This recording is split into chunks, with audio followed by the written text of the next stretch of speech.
Okay.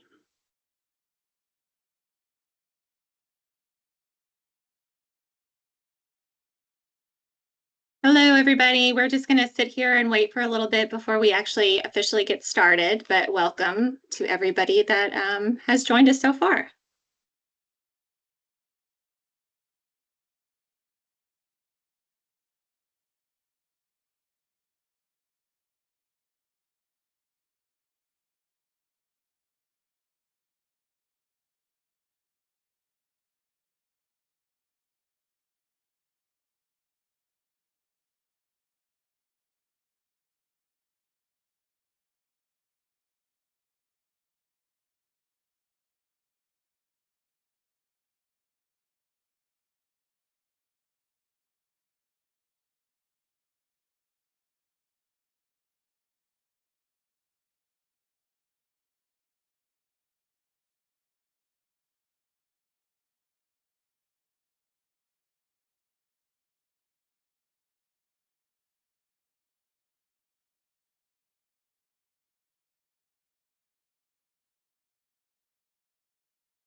Okay, for everybody that's just now joining us, we're going to wait just a couple minutes to see if we can get a couple more people in, and then we will get started.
All right, as people keep trickling in, I'm going to go ahead and get started and do some introductions for our presenters today and just for myself. Hello, everybody. My name is Jessica Bowman, and I am an executive advisor with the Kentucky Opioid Commission over accountability and advancement. And it's my pleasure today to welcome Linda Richter and Lindsay Vuolo, who are with Partnership to End Addiction. Linda oversees prevention-oriented research projects with the Partnership to End Addiction. She is the Senior Vice President for Prevention, Research, and Analysis, and her work is focused on understanding the nature, scope, predictors, and consequences of substance use and addiction, especially among young people. And then Lindsay is the Vice President for health law and policy at the Partnership to End Addiction. She performs legal, regulatory, and policy work related to addiction prevention and treatment with a focus on healthcare system reform. And so that's kind of a brief bio of both of them. I'll give them the opportunity as well to say a little bit more about themselves. But welcome both of you all, and we are looking very much forward to hearing what you all have to say today. Thank you for being here. Thank you so much, Jessica. I'll get us started. So welcome, everybody. So glad that you're joining us today. We are very passionate about this work that we do. We're so excited to be able to share it with you and hopefully introduce some interesting new ideas or concepts or things to think about. So what we're going to be covering today is the general topic of utilizing opioid settlement funds to invest in best practices in substance use prevention. And my colleague Lindsay and I want to start off this webinar really talking a lot about what do we mean by primary prevention and kind of ensuring that we're thinking about it in an evidence-based current way that's based in the research. And then we'll get into a little bit of how the opioid settlement funds can be applied for this work. So a quick word about Partnership to End Addiction, which is where we work. If you haven't heard of us before, we're a national nonprofit organization headquartered in New York City. And our work is focused on transforming how our nation addresses addiction by empowering families, advancing effective care, shaping public policy, and changing culture. And our goal is really to improve the outcomes of young people so that they can live healthy and addiction-free lives. And we do this primarily by empowering the adults around them to prevent substance misuse, treat addiction, and support recovery for those who do end up with a substance use disorder or problem. So the way we do our work is we focus on those who support the young people. So even though our target audience and our target is the children and young adults, all our work is really focused on ensuring that the adults who surround them are well equipped to provide the support and care that is needed to ensure that young people don't engage in substance use, or if they do, that it doesn't progress to addiction. So our primary targets for that work are parents and caregivers and a range of professionals who work with young people. So it could be educators and other youth, staff members of other youth serving organizations, healthcare providers, and policymakers as well. So it might seem obvious, but what I really want to start with is to talk about what do we mean when we talk about prevention. And a lot of people think of this in different ways, but our focus is kind of broader than the typical definition. And you may be surprised to find out that when you ask a bunch of people how they define prevention, you get a whole range of answers. And especially when it comes to the topic of opioid settlement funds, I'll just say this right out front, a lot of people define it as preventing opioid overdose deaths. Or overdoses. And we'd like to kind of take many, many steps back from that to talk about primary prevention, which encompasses a whole lot more than that. So when we think about prevention, it certainly can be the things that are very substance use specific. And it should be these things. It should be things like having a conversation with young people about nicotine, alcohol, marijuana, or opioids. It should be school assemblies where students may listen to someone who has experienced addiction. It could be reducing young people's access and exposure to substances that they may become addicted to. So let's say locking away prescription medications. And it's policy things like prohibiting advertising of alcohol, tobacco, marijuana products, or substances that are legal for adults but not for minors, reducing young people's access to those substances, ensuring that they're not, on display near schools or parks or playgrounds where kids tend to congregate. At the same time, we think of prevention in a much broader way as well. And it's not always things that directly seem to relate on the surface to substance use itself. So if you take a few steps back, what we know from our research and that of many, many others is that effective substance use prevention and effective healthy youth development is supported by things like access to affordable childcare for new parents, or ensuring that new moms and dads have enough money to pay for diapers for their kids so that they're not too stressed out to do that important bonding with their babies that we know is so protective down the line for young people's health and well-being.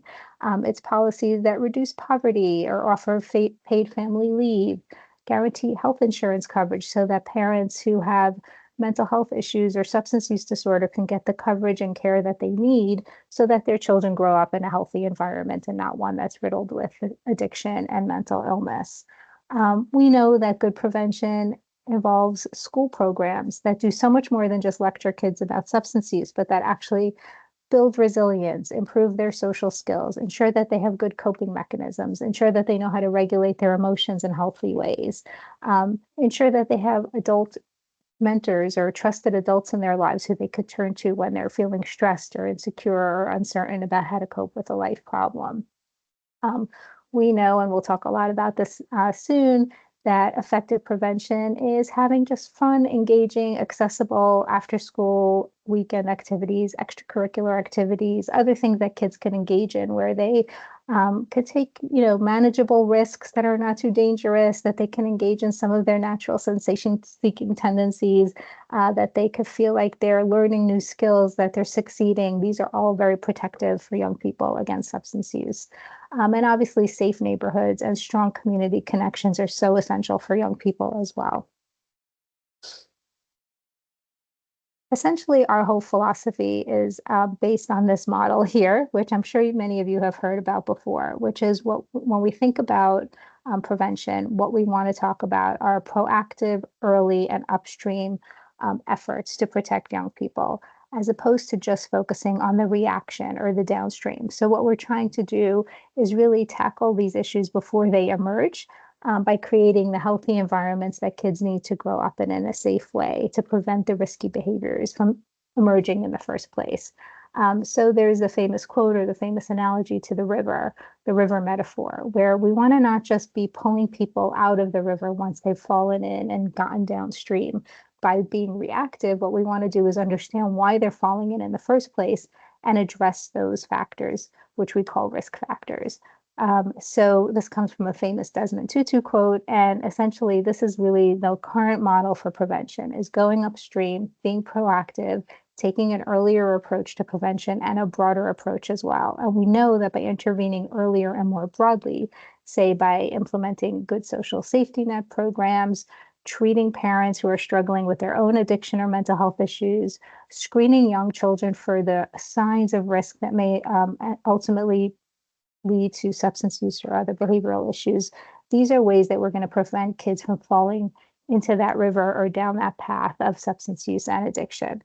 That's not to say we don't need those reactions as well that occur downstream. We still need counseling for children who are struggling. We still need to treat young people in an effective way for their behavioral issues or their substance use disorders if those emerge.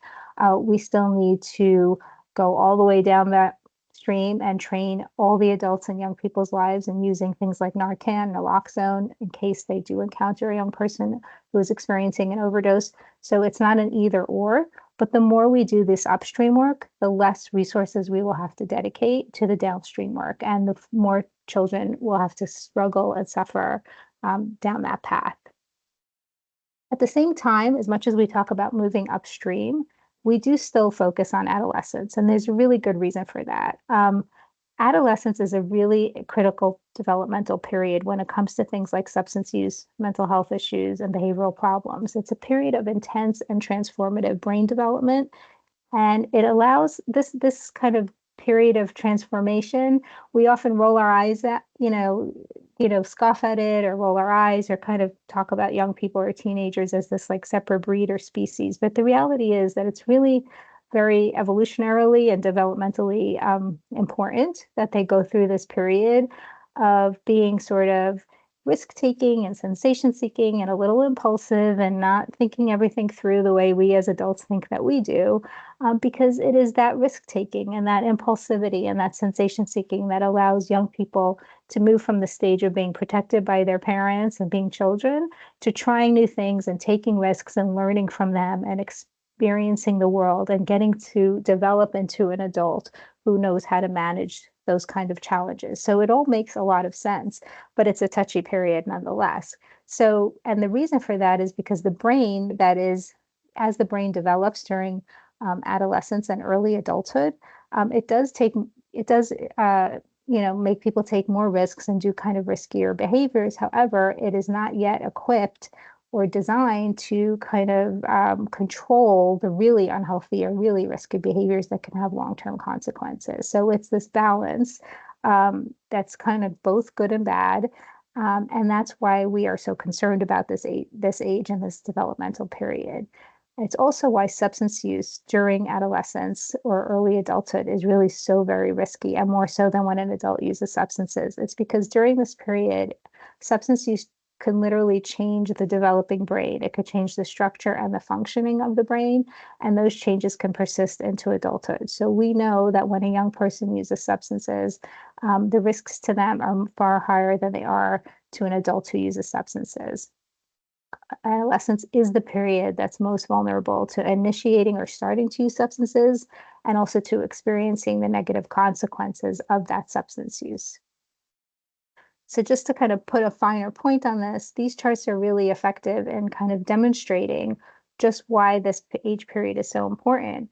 We know from a lot of national research and a lot of data that a young person who begins to use any kind of substance, and when I say substance, I mean things like nicotine, alcohol, prescription medications that weren't prescribed for them, and any kind of illegal drug.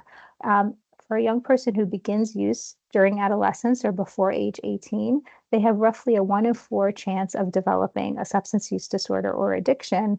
Compare that to people who wait just a few years more to age 21 or later, preferably later. That risk of developing addiction for those who start later in life, it goes down to about 1 in 25. That is a massive dramatic change in the risk of substance use disorder. And we know that over 90 to 95% of people who do have a substance use disorder began using substances when they were adolescents. One more kind of look at this using data just to kind of really drive this point home. The reason why it is so important to get kids to delay starting substance use for as long as possible are these two charts here. So the chart on the left is showing the age of first use of alcohol and its relationship to developing an alcohol use disorder. The chart on the right is doing the same, but for marijuana. We can have additional charts here for nicotine, for cocaine, for prescription meds. Really, every substance, the picture is exactly the same. The earlier a young person starts using, that means those ages there on the left on your screen, the higher their risk is for developing a substance use disorder. So again, the more we can get kids to wait until their mid to later 20s, or preferably never, but at least till their mid to later 20s to begin using substances, we significantly reduce their risk of developing a lifetime substance use disorder. So, given all this information, it's really important to kind of change our perspective on what works and doesn't work in prevention. A lot of us bring with us conceptions of prevention that we have experienced from our own childhood, from our own time in middle school or high school, or maybe some things we see with our kids. But what's really important is that there's been a lot of research done and a lot of really good science to kind of say, well, what we may think works to prevent young people from using substances might not always be the best approach. So before we get into it, I would just like ask you to take a look at these three statements. Just kind of keep these in mind as we go. These are common um, ideas that a lot of people hold. So think to yourself, like, do you believe these? What do you think might be some of the weaknesses in these arguments? And as we talk, just kind of keep them in mind. So one is the primary responsibility for healthy youth development belongs to parents. We hear this a lot at Partnership to End Addiction. Whenever we put information out there, we get the trolls in our, social media feeds saying, well, if parents only parented their kids well, they wouldn't have these problems, parents, parents, parents. And it's ironic because parents are the primary audience that we target, because we do agree that parents have tremendous influence over their children's risk for substance use. At the same time, we also know that it's not just parents alone who can kind of protect kids. We really need the entire community, a broader perspective, the entire society to kind of focus on this issue and help parents do this difficult task. Another one that's commonly believed as zero tolerance policies, like those about vaping, let's say, or alcohol or marijuana use, is the only way for schools to get a handle on substance use. So it is the just say no perspective, it is the zero tolerance perspective, which again, yes, it's great. We do want the goal to be no kids are using these substances on school property or anywhere actually. But when you stop there, you're just kind of getting a little piece of the puzzle, and we'll talk more about that. And then the third common conception is punishing teens who misbehave. In other words, who use substances, having really severe consequences is the only way to really set example for the other students, and it will improve the school culture and it will improve outcomes for young people altogether.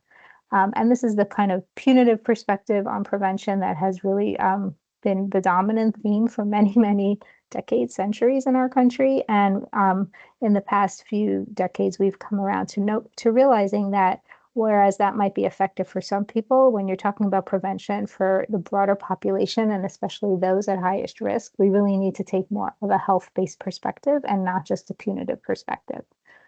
So again, some historical shifts in the approaches to substance use over time that's worth just kind of having in the back of your mind as we talk about this is if you look at the kind of arrow on the right, what you see is the history of prevention, substance use prevention in the United States in the 50s and 60s was very scare tactics based. Kind of then there was some elements, we kept the scare tactics and we kind of added in some information dissemination, like let's at least teach children about these substances and what it does to them.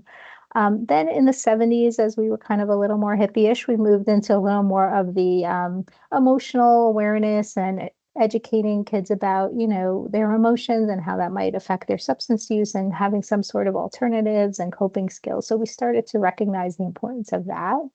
It wasn't until the late 80s and 90s that we really emphasized the importance of research-based curriculum and programs. So not just doing what seemed to work or anecdotally what we think would work, but to really focus in on what the evidence shows works to prevent substance use in kids. And that approach has really blossomed and gotten more and more intensive. And what the data have been showing, which has then informed the prevention approaches, is that this more comprehensive approach is needed. It's not enough to just have these like singular one-shot little interventions, a health class or a speaker.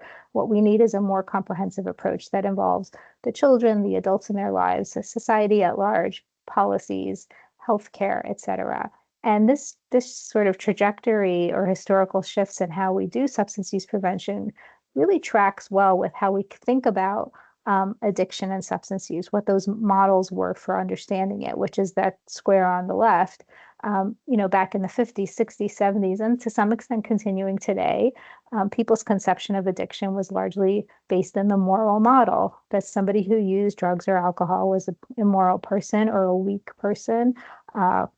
There were criminality elements to it, which again still persist till today. And essentially, if they only had enough willpower, then they would be able to overcome their substance use or addiction, and therefore they're flawed people.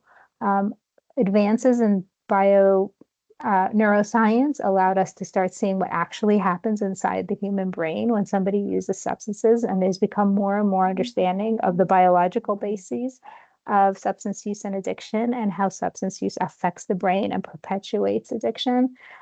So that has really kind of tamped down a little bit the purely criminal justice moral model of understanding substance use and addiction and allowed for more of a health-based approach. But even that was a bit reductive and kind of limiting.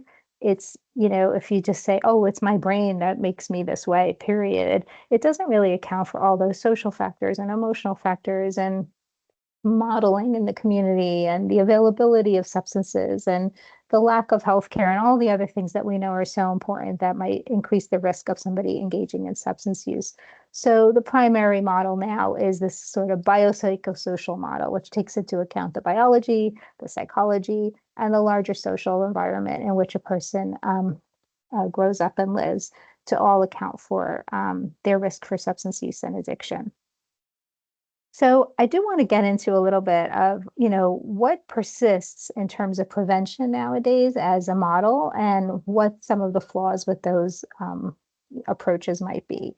So a lot of these are so intuitive and a lot of them are ones that we've experienced growing up that it's kind of hard to let go of them or to really believe that they're not as effective as we think they are. So the first one that I just kind of want to put out there is sort of fear-based messaging or scare tactics that emphasize like the worst dangers that can happen to a person who uses tobacco, alcohol, or drugs, and to kind of try and instill in young people this kind of fear and anxiety that we hope will help prevent them from, ever trying the substance. So the idea is to kind of really, you know, make kids afraid to use substances. Intuitively, it kind of makes sense. Like, why would you want to do something to yourself that's going to really harm you, right? But we do know from lots and lots of research that scare tactics don't really work that well for teenagers, for young people. And that's for good reason. First of all, teens are not adults. They're a little bit different. I don't like to kind of talk about teenagers or adolescents as like this alien breed and we can't understand them or we just roll our eyes at them. Like, no, there's a lot there. They're very rich people, with lots of interesting psychology to consider. And they're very similar to adults in many ways. But due to those brain differences that I was describing earlier that occur during adolescence, teens are kind of designed, or adolescent period is designed to allow young people to look for risk-taking opportunities and to go outside of their comfort zone and to try new things and to challenge adults' prescriptions for what they should be doing.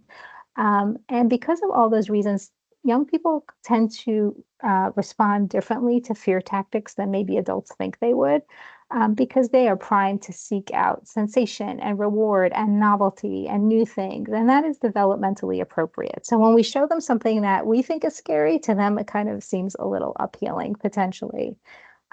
We also know that young people, teens especially, are more responsive to the immediate rewards of a behavior and less to the long-term consequences. So there, you could tell them all the things that will happen down the road when they're older, or when they're 20, 30, 40, 50, 60.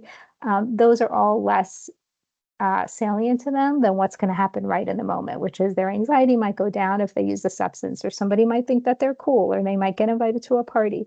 Those are the immediate rewards, and those are more prominent for young people. There's an optimism bias that can encourage some teens to discount the negative consequences. So essentially, it's this notion of that's not going to happen to me. So you can put out there, the black lung from smoking, or the opioid overdose, or from someone who took a pill by accident that they got online. And there's a lot of counter arguments that go on in a young person's mind when an adult, especially, is trying to tell them something. And those counter arguments are constantly saying, that's not going to happen to me. That's too extreme. That's not going to happen to me. And because of that, we also know that a lot of young people look around to their peers who use substances and they're like, it doesn't happen to them. I have friends who smoke, or vape every weekend. I have friends who use marijuana all the time, and they are doing great in school, and they're on this team and that team, and they're very successful, and they have a million friends. So all these scare tactics kind of get counter argued very quickly and they don't necessarily work. So these are some things to keep in mind when we're talking about the scare tactics that are commonly used. Now, all this is to say, and we get this response quite a lot when I present on this, is that, well, it worked for me when I was a kid and I saw that ad that showed the scary consequences of X, Y, or Z. I was like, no way, I'm never going to touch that substance. It does work for a lot of people, and it today continues to work for a lot of kids if you sort of show them some scary images or tell them scary facts about a substance. But what the research shows is that the kids for whom that works the most are those who are anyway at lower risk for the most part. It's the lower risk kids who weren't inclined anyway to engage in problematic substance use, who, when they see these things, they say, okay, not for me. It's the higher risk kids for whom you almost can have the opposite effect where these scary things kind of seem, exciting and daring, and it might induce them to use even more than they otherwise would have. Another common one, and this is obvious to us at this point, is sort of like that just say no approach, which was prominent in the 80s. I don't like to make fun of it. I think there's something about it that was very intuitive and made sense. It was a very simple way of saying, you as a young person have the power to just say no. If somebody's offering you something, you don't have to come up with a million excuses. You could just say, no, thanks. That's not for me. And there's something quite great about that, actually. And that could really work for some kids, but it's assuming a whole lot of confidence in a young person. It's assuming a peer group that is respectful of what you say. But it's overly simplistic. And it also is not taking into account all the benefits of substance use or perceived benefits of substance use to young people. There's a reason why young people use, and we don't want to discount those too easily. It could risk friendships. It could induce social ridicule and judgment. It can induce rejection and isolation, and it could cause a loss of a coping mechanism for someone who finds some benefits from substance use in the short term. So it's reductive and it's kind of simplistic. More generally, sort of the you're a good kid, you don't use substances. The bad kids use substances. Sort of the moral overlay on these issues when we talk with young people is really not helpful. It's not very effective with young people either. If we talk about substance use as immoral and leading to failure in life or a lack of success, again, that counter arguing kicks right in. People know enough celebrities, enough peers, enough family members who are awfully successful who use substances. It's very, very hard to make this argument in a convincing way for a young person who is inclined to counter argue it. Moralizing often involves very oversimplified narratives about substance use. They don't reflect the complexities or the nuances of how substances actually help some people in the short term, or they think they help them. Again, very easy to discount and disregard. It also induces stigma, by the way, and just kind of makes the young person look to those peers who are using substances as immoral or bad, when in fact, those are often the kids who really have issues that they need help with. A lot of prevention relies on invited expert speakers to come in and talk to kids. There's some benefit to this. It can leave a lasting impact on some young people, but these are kind of what we call the one and done isolated interventions, and their impact is often limited. Um, Expert speakers who are brought in are often disconnected from teens' everyday lives. It could be the person who's living in recovery or a scientist or law enforcement, and we'll talk about those in a second. They may be viewed as authority figures and not very relatable to the kids. And again, just in general, a single presentation, a single intervention, a single anything, public service announcement, like, and not it could be a piece of a larger intervention, but on its own, it's unlikely to have lasting attitude or behavior change. So some of these expert speakers that come in, we have a lot of people who bring in an individual who is in recovery. The purpose or the idea or the intention behind this is for the guest speaker who has lived experience of substance use disorder to illustrate, all the dangers and traumas and difficulties that they endured, and then how in recovery they came out of it. What ends up being heard by the kids most often is that last part. They tend to discount all the difficult stuff, and they're looking at this person standing in front of a huge audience, probably getting paid to give their talk. And they could see, oh, wow, some of that actually sounded cool and exciting, some of that risk behavior. And look, this person's now successful. How bad could substance use be? They're fine. Likewise, many programs use law enforcement to do the prevention work. This is not a no. There's definitely a role for law enforcement officials, but when the entire program is based on law enforcement, it can have some unintended consequences. Police officers or other law enforcement professionals as guest speakers tend to subtly or overtly emphasize the moral or criminal justice or legal aspects of substance use, as opposed to the main drivers of substance use for young people, which is connection and mental health issues and coping. It's not about the legal issues for them. So that gets discounted. It could feel more intimidating than educational. You have a uniformed police officer standing in front of the classroom. And again, it underemphasizes in many cases the social and emotional factors that commonly influence youth substance use, and it can contribute to stigma once again for the children or their peers who are using. And although we do want to let kids know about the real legal consequences of substance use, a lot of teens don't really feel personally connected to those risks. They seem far off and unlikely to happen to them. A very popular approach is the brain science approach, where we bring in an expert who talks to the kids about how substance use affects your brain.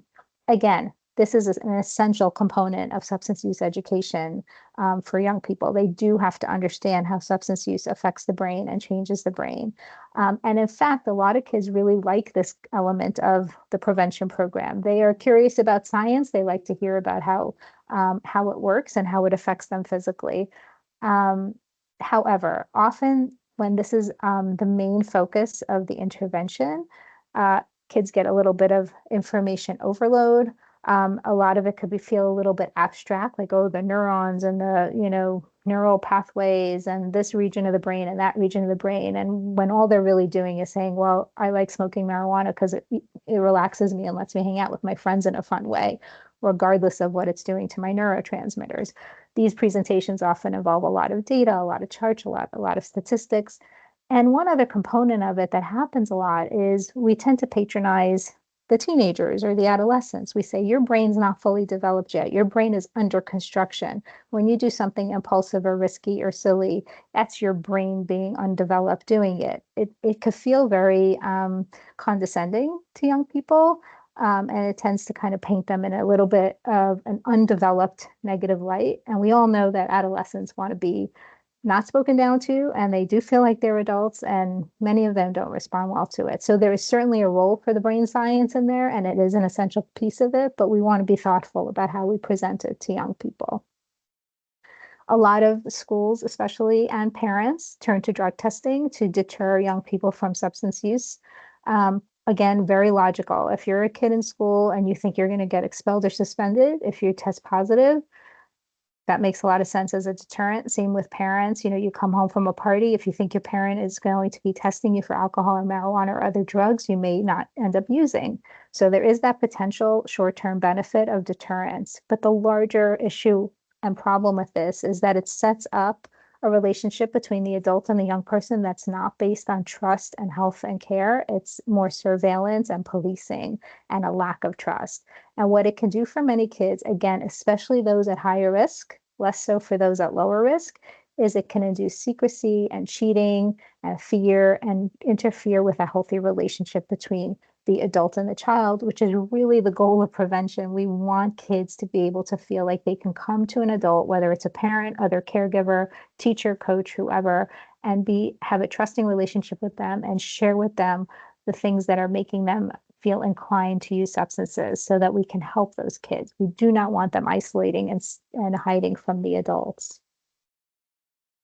Again, on the sort of threatening side is suspensions and expulsions. For most students, suspensions, expulsions will only make them miss class, fall behind in their schoolwork. Miss opportunities are actually quite helpful and protective against substance use, like engaging in their sports or with their friends or being exposed to the coach or the adult role model. So it's really not a long-term plan. Again, it's the sort of threat that might have an immediate deterrence effect on certain kids, but for the most part, especially the kids at higher risk, it's not helpful. And just one or two more, we often do sort of selective interventions or higher level interventions where we take out those kids or put together those kids who we know are at higher risk and put them together in a group and do interventions with them. And again, there's some logic to this. These are the kids who need more intensive intervention. So we don't want to necessarily give that more intensive intervention to the entire population of students. We want to just isolate those who need it the most. What we want to do if we do that is be mindful that if you bring kids together who are at higher risk to sort of share their experiences and their challenge and support for one another, they may unintentionally reinforce risky behaviors. They may normalize more risky behaviors than otherwise would be the case. If everyone in the small group is like vaping every day, then all of a sudden that doesn't seem so weird anymore to you if it did when you went into that group. And it can amplify the sort of negative peer influences, maybe even creating some pressure to conform. So if these kind of selective or indicated groups occur, we want to be mindful of these risks. And finally, there's this notion of like, let's give kids a project. Go off and, in school, please go write a report on the effects of marijuana on, teen brain or health. Do your research and come back and write a paper. Well, if it's that open and not guided, there's a lot of bad stuff out there, a lot of misinformation, a lot of not credible sources. And unless there's really good guidance for young people about what sources are credible, and unless they really have good media literacy skills and understand how to evaluate the research, um, they may come up with, reports or projects that are actually quite scary and that might reinforce the value or the benefits of substance use. So we really want to be careful about just sort of sending kids off into the internet wild to do their own research, because most of what's out there is not really helpful. So, in summary of this part of it, I just want to say that a lot of our current approaches to prevention are not really what we want them to be. They tend to begin in adolescence instead of earlier, when a lot of the seeds of risk and protection are actually planted. They tend to focus primarily on risk and reducing risk, and less so on promoting health and resilience. And they tend to target the child exclusively, give the kid information without really taking into account the significant role of the adults around the child, and making sure that the parents, the schools, the communities are well informed about these issues as well. And they tend to only address a small portion of the relevant factors rather than the broader social determinants of risk and protection for substance use. So, what does work well when we talk about prevention? Well, we have to broaden the focus. It's sort of the opposite of a lot of the things I was just talking about. A lot of the current efforts are necessary, but they're not sufficient. We have to think beyond substance use, because the risk factors that induce substance use are the same as those that cause mental health problems and bullying and social isolation and loneliness and sexual risk-taking behaviors. We have the same, collection of risk and protective factors that we want to address to improve outcomes in general for young people. And we want to have a more comprehensive approach, so we don't put all the burden on parents to just kind of keep their kids safe. We want to ensure that when a child leaves their very protected home where parents are doing everything right, they're not faced with advertisements and exposure to all sorts of substances and role models outside of their home who are, extolling the benefits of weed and of vaping, right? So there's a lot we need to do to help ease the burden on parents who are trying to do the right thing. Um, the more we do this good early prevention, the more we could take some of the burden off of the school counselors and the therapists and the treatment professionals and the clinicians, who will have less of these kids to have to work with. And then they can really focus their talents and efforts on those kids who are at the highest risk, who do fall down that stream or through the cracks and need extra help. And when we talk about risks, and sort of going back to that water metaphor, it's important to keep in mind that these risks kind of cascade, they build upon one another. If we don't tackle the risks early in life, then those induce further risks later on and onward and onward. And many of you are probably familiar with the concept of adverse childhood experiences, that young people who have experienced significant trauma or significant adverse experiences as a child, or early in life, they are at exponentially increased risk of substance use as they get older. These are really important, and they have nothing ostensibly to do with substance use. It's not, if you look at this list on the left, it's not are drugs all over the home. It's these other things that kids might encounter that may lead them to try and cope with substance use. We know that these issues are really prevalent in our society. 3 in 4 students have experienced at least one adverse childhood experience. 1 in 5 had 4 or more. And we know that there's this dose response relationship. The more adverse childhood experiences a young person has, the higher their risk of substance use. It's quite a profound finding. So these broader risk and protective factors that we want to address, some of them are here. It's amazing. Things like just enhancing a young person's connection with a trusted adult role model, building effective parent-child communications, having a few good policies out there to restrict the exposure and access to substances for kids. These can have enormous impacts on young people's risk, and we have to really emphasize these more than we currently do.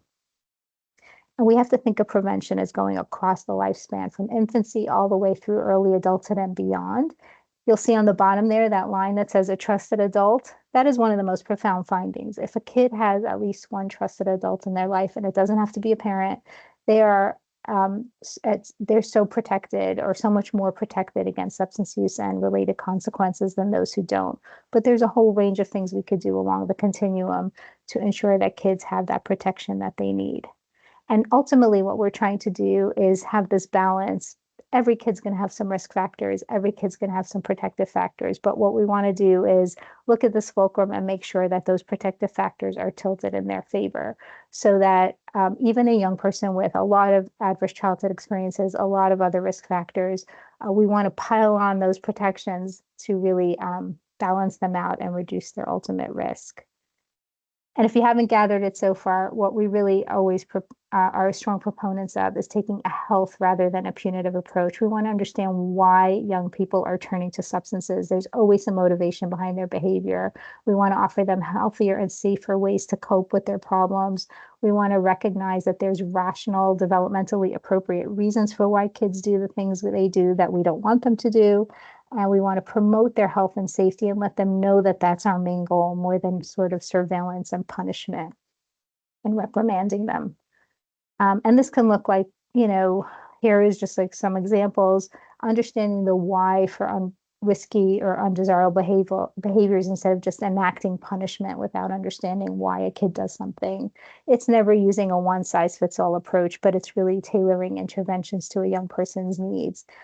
It's trying to minimize removing adolescents from those protective factors that support them. So we don't want to expel and suspend them from school. We want to bolster the supports that they get in school. We want to involve parents and teachers and community members rather than just putting all the emphasis on the kid. And we want to offer counseling and help when needed instead of having no idea what to do with a young person who's struggling. We want to build resilience in young people. We want to support their social and emotional skills and competence and coping skills so that they don't feel a need to turn to substances at every turn when something goes wrong or they face a challenge in their life. We want to ensure they have consistent and positive role models in their life because kids look to adults around them and they listen more or they copy more what they do than what they say. So we could tell kids all the things we want to tell them, but if we do the opposite, that's what they're paying attention to. We want to challenge some misconceptions that young people have and that the adults around them have. We tend to overestimate how much young people use substances, and that normalizes substance use for young people. So I'm just going to flip ahead for a minute. If you look at the actual trend data, more and more young people are staying away from substances over the past few years. Like we are seeing significant declines in substance use among young people. So when we assume that all young people are using and say it's just a rite of passage and it's a normal thing and we should expect it, that makes kids feel like they're abnormal or something's wrong with them if they're not doing it. We want to normalize not using substances. We don't want to have false narratives that are not based in the research, like, oh, I have to teach my kid how to drink at home responsibly so that they don't go crazy when they leave the house. Well, can't possibly have a finding with more research behind it saying if we let our kids drink in the home with our permission, they're at higher risk when they leave the house. Like we know that to be true. So we just kind of want to really look at what the research says and what the evidence says and follow that and not make assumptions that are not accurate. We talk about the Swiss cheese model, which is basically layering layers upon layers of protection for kids, and each will have some holes in it in which the risk factors can flow through. But the more we layer one on top of the other, those holes close up and we give more support and protection for the young person. And prioritizing forming connections. Kids who feel connected to their families, their schools, their communities are at much lower risk of all sorts of adverse outcomes, including substance use. Really quick, because I know we're running a little bit out of time, I do want to mention a model that does take into account a lot of the things we just talked about, which is the Icelandic prevention model. It puts into practice this comprehensive approach that this upstream model for prevention and prioritizes meaningful connection between children and their communities. It kind of conceptualizes a process where communities can mobilize to protect kids and provide a protective environment for young people. And it uses data to highlight what the gaps are in that community and how to fill them. One excellent program in Kentucky, the Just Say Yes program in Franklin County, has taken this model and modified it and uses it right there in Franklin County, Kentucky. And there's some great evidence to show that it has been having really nice outcomes. So for example, they did some data survey research to find out what are kids thinking? What are some of the gaps? They found that some kids felt that their parents, didn't know their friends' parents as well as they would like them to. So they created these opportunities for the kids' parents to get to know each other.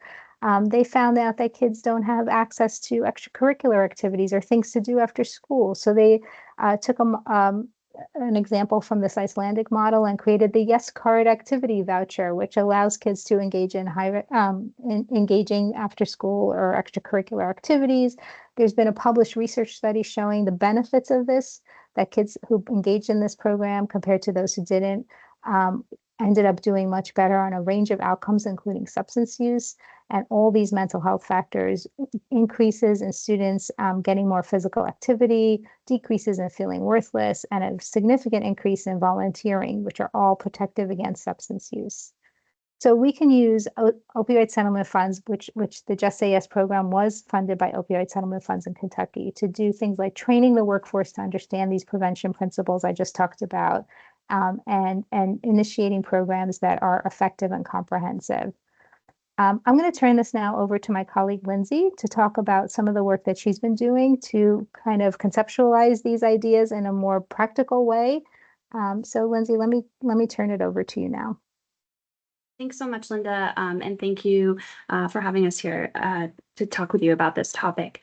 I'm going to talk a little bit about an upcoming publication that we have. So, Linda, you can go to the next slide, please. So, we have been putting together some guidance on using the opioid settlement funds to invest in primary prevention, right? This framework that Linda just laid out, and we are hoping to publish this in the fall of 2025. And really, the goal is to provide guidance to states and localities on how they can use the opioid settlement funds to really invest in these effective primary prevention strategies that are really addressing the risk and protective factors. And the first part of the guide explains what primary prevention is. So what Linda just went over, right? Really laying out what is prevention, what do we mean by primary prevention, understanding that a lot of primary prevention strategies are currently underutilized and that they may not be intuitively what people think about when they think about substance use prevention. And then the second part of the guide will focus more specifically on how the opioid settlement funds can be used for primary prevention. Linda, next slide, please. And so the goals are really meant to help educate decision makers about the research that's supporting effective substance use prevention, and explain what it looks like so that they can prioritize funding decisions about where to invest those funds in primary prevention, and also to help communities who are interested in investing these funds in prevention, to use the funds for initiatives that are best supported by the research, and to also provide some examples and lift up some best practices from other communities. Next slide, please.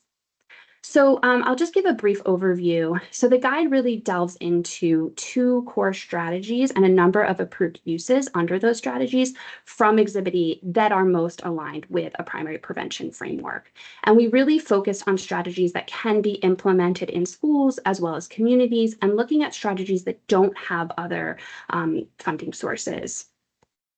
So we have in the prevention programs core strategy, looking at evidence-based prevention programs that can be delivered in schools. And these are programs that often include emotional skill development and resilience building, school-based mental health services, because a huge driver of youth substance use is often self-medicating or coping with untreated or inadequately treated mental health programs, community coalitions, and community-based programs, which can either be delivered universally or more targeted to those at risk. And this includes education training for parents, extracurricular activities, mentoring programs, all things that kind of help promote those protective factors that Linda talked about.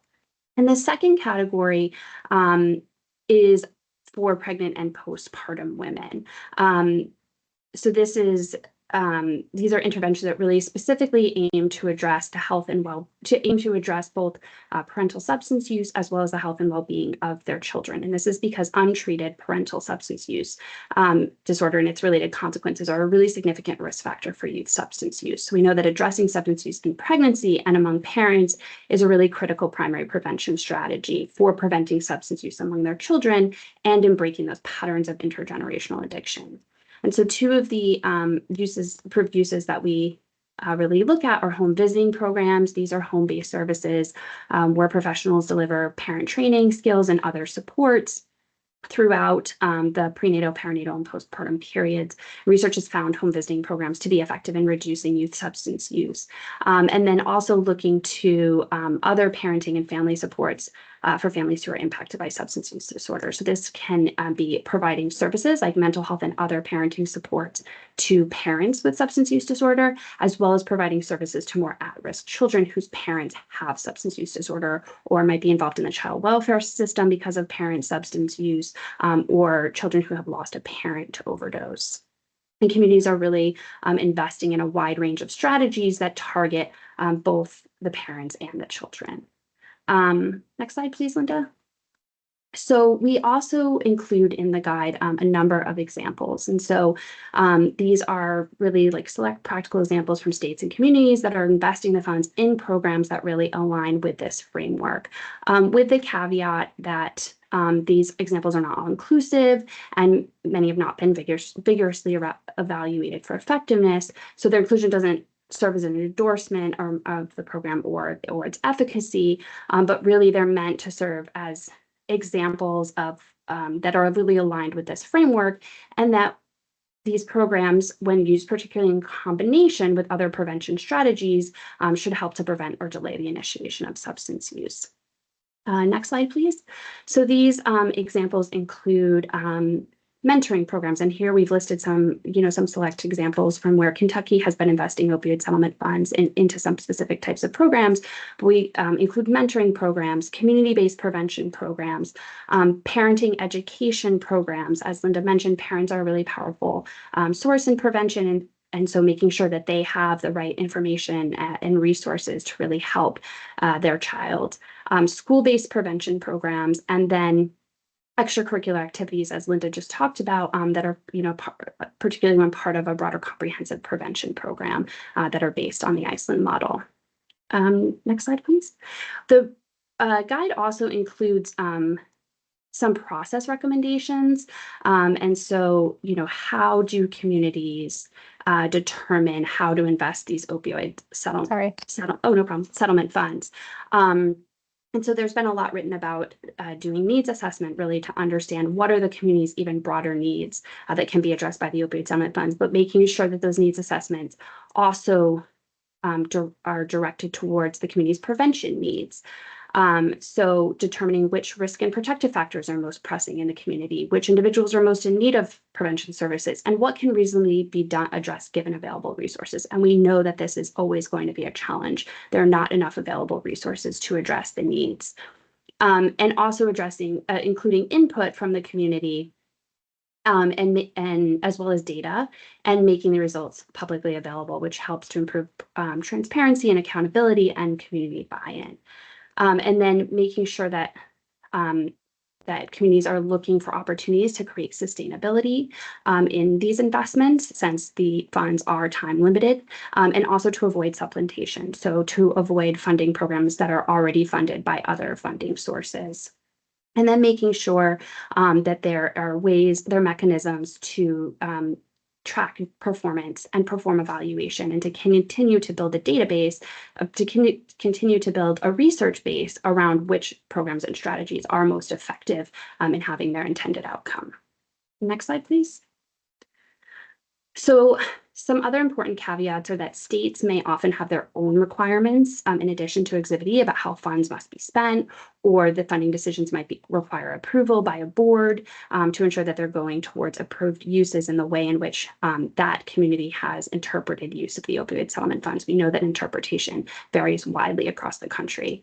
And ultimately, the decision of whether certain programs or initiatives are aligned with the Exhibit E will be made by the decision makers in those particular states and communities that have jurisdiction over those decisions. But we also recognize that these opioid settlement funds are a limited resource. No state or locality is receiving an amount that's sufficient to fully address the full spectrum of their needs related to substance use. But we know that investing in effective strategies that are best targeted to meet a community's needs will have the greatest impact for that community. So thank you again for the opportunity to be here. Yeah, I think we have a little time for questions. Sorry, we went a little bit toward the end, but we can stay on. And Jessica, will turn it to you. And here's our contact information if you do have any questions or would like to discuss any of this some more. So we've been getting some questions about if the slides are going to be available. Yes, we will make sure that the recording and the slides are available to you all after today. So just be on the lookout for that. We have a list of people that have signed up to attend and who have attended, and we'll send that information out. We are also hoping to put this video on our website for a little while as well, so people can watch it. So we will make sure that folks know that, that too. If you all have a question, if you want to put it in the chat, that'd be great. I just want to say, while we're waiting to see if there are any questions, thank you to Lindsay and Linda for presenting to us. We do plan to have another presentation sometime in September, possibly October, depending on when the guide is going to be available. So we will send that information out to you all. And that's going to be a little bit more practical application of how to utilize opioid funds, particularly for prevention. So be on the lookout for that as well. Somebody raised their hand.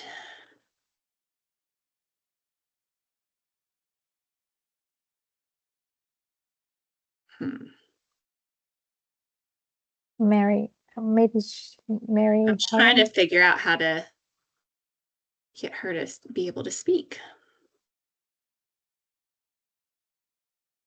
All right. I think you can, Mary Helen, if you want to try to unmute yourself, I think you might be able to now. How about now? Yeah. There you go. Well, y'all are successful to get me to quit talking. Not a lot of people can say that. You know? This was an outstanding presentation. What kind of questions are we allowed to ask you? What kind are you looking for? Like, here's a question I've got. Our program, we do dental restorations for people in long-term recovery. And these are people who have been disfigured by the opioid crisis. And one of the things about them is they'll tell you, I do not get involved in my kids' lives because they will treat my kids terribly if they see me, can't talk to parents. It is an unbelievably isolating, shame-driven phenomena that this is. So it's an intervention. We're an intervention program that has strong peer support, and we were studied by the Fletcher Group about this particular thing, about the impact on how it affects people's life. Would y'all consider that prevention because it's affecting their family? It's so interesting. I've heard about this program. It's wonderful, and congratulations on taking such an, innovative and compassionate approach to this issue, and so unique as well. It would be a form of prevention. This is an upstream prevention where you ensure that the parents are in a condition to be able to support their children. So, it's a piece of it. It's obviously not, a standalone, that you do that, then you've prevented youth substance use. But right, you got to give the parents the dignity and support and that they need so that they could be there for their children to do effective prevention with them. Lindsay, I don't know if you have something to add to that. I was just going to say, we often have trouble too, like drawing lines between like what's a prevention intervention, what's a treatment, what's recovery, because they're all very linked, right? So a lot of times we'll say, well, treatment particularly for parents is prevention for kids, right? And recovery supports are also prevention, right? Because if we're making sure that people are supported in their recovery, especially parents, then like that's prevention for kids. So I think sometimes a lot of these interventions are really interrelated, and especially when we're talking about primary prevention, because we're taking this much broader view. Okay, so there was a question. Oh, go ahead. I was just thanking you for being clear, because one of the things that always concerns us is like, I don't know, how do they look at the requirements? Do you know? So I appreciate y'all's feedback. Thank you. Okay, so there was a question in the chat about applying for opioid funds. And so I just wanted to say that as far as state funds where you can apply for grants, the request, the NOFO for that will be going out, I believe, in October. It'll be live on our website. So you can go and see what the requirements are for applying for a fund, for a grant, and that is one way that you can apply for funding. The other option too is to reach out to your local county and city governments to see if they have received opioid funds, and you can see what their process is for requesting those funds directly from the local government agencies. Any other questions?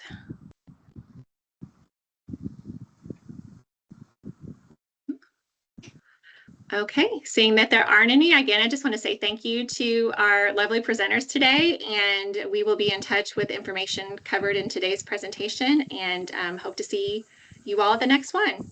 Have a great Thursday afternoon. Thank you. Oh, hi, Thank Amelia. you. Thank you, Thank you, Jessica.